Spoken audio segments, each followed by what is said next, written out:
હાલો મિત્રો, આજ વાડી આવી ગયા હતા આંટો મારવા. ઘઉં વાયા એના 1.5 મહિનો થઈ ગયો છે. આવડા ઘઉં થઈ ગયા છે. અને એમ કરજો, ઝટકા દોરી રાખીએ રોજડા નો આવે હાટું.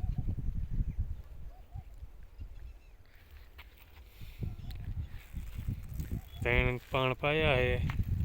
આવડા ઘઉં થઈ ગયા. તમારે કેવડા ઘઉં થયા કોમેન્ટ કરજો મિત્રો.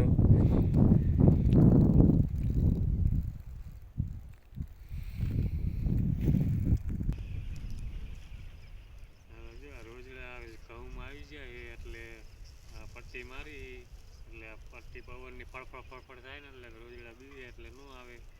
એટલે અવાજ આવે.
અમે આ ઘઉંમાં જાતકો અહીંથી આ ખેતરમાંથી આમાં વાયર દાટીને ટીંગેડા અહીંયા આવી રીતના આંકડી મારી દેવાની એટલે આમાંથી આમાં ઉયો આવે પાવર. આંકડી બનાવીને આવી રીતના આમાં રાખી દેવાની એટલે જાતકો ઓલા ઘઉંમાં ચાલુ થઈ જાય. અને આ ખેતરમાં ટીણા હાલો તમને બતાવું. ટીણામાં જો નકરા ફૂલડા જ આવી ગયા છે. હાલ નકરો આવ્યો છે, કેટલા હીણા થાય તો હવે પાકે ત્યારે ખબર પડે.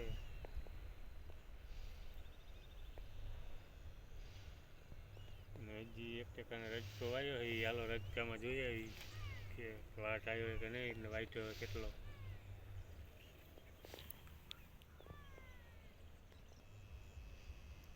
આટલો રજકો હજી જો વાટવાનો છે. અને આટલા ભારો વાટી ગયેલા છે. અને આંકોરના આટલા હરિયાળી વાટીને ફરીને જો આવડો તૂટી ગયો છે. બીજો વાટ હજી આવશે. અને આ હજી પહેલા વાટ નથી. આમાં મૂળા વાયા છે. મૂળાના જો ફૂલડા આવી ગયા છે. અને મૂળા કોઈ હવે ખાતું નથી, ગઈઢા થઈ ગયા છે. અને આ નાની પાડી હાટું આટલી જાય લીધી છે. લીલી જાય છે લીલી. અને આની પર કોથમરી અમે વાવી હતી. હાલો જોઈ આવી જઈ થઈ છે કે નહીં. શાકમાં નાખવા કોથમરીનો હરિયો કીધું અહીંયા.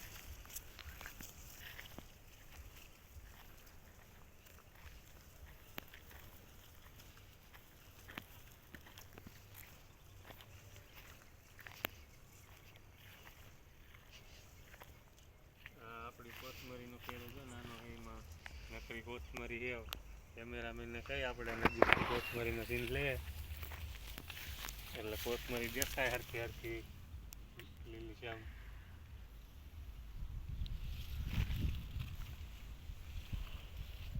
અને આમ જો રાય વાવી રાયના ફૂલડા દેખાય છે.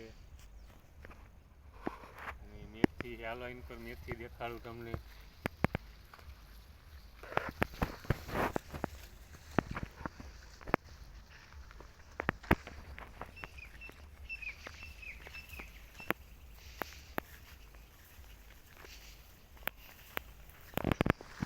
વાલોરનો વેલો છે.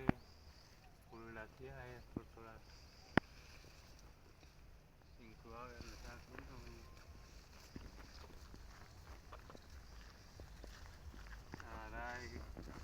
શાકમાં નાખવા રાય ને આ મેથી છે, જો મેથીની શીંગું થઈ ગયું છે.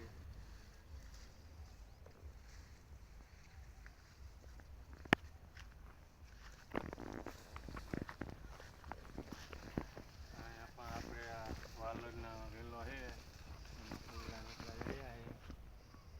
અહીંયા હરસવો હુકમ આવ્યો છે, હરસવામાં ફાલ આવ્યો છે પણ શીંગું નથી થઈ હજી.